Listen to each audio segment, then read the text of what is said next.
খারাপ, নাস্তিক, খ্রিস্টান, দাজ্জালের বংশ ইত্যাদি, তাদেরকে উদ্দেশ্য করে আমার কিছু কথা আছে। আচ্ছা, আপনারা যে আর্জেন্টিনা, ব্রাজিল সাপোর্ট করেন, আপনারা কি জানেন এই দুই দেশই আজান নিষেধ? আরেক দেশে তো প্রকাশ্যে আল্লাহর নামও নেওয়া নিষেধ।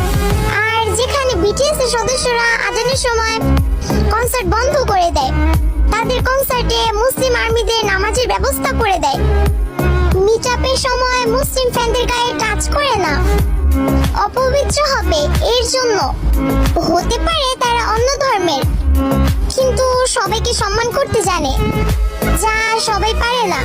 মুসলিম ধর্মে কোথাও লেখা আছে যে অমুসলিমদের ঘৃণা করতে হবে? কাউকে ভালোবাসতে নাই পারো,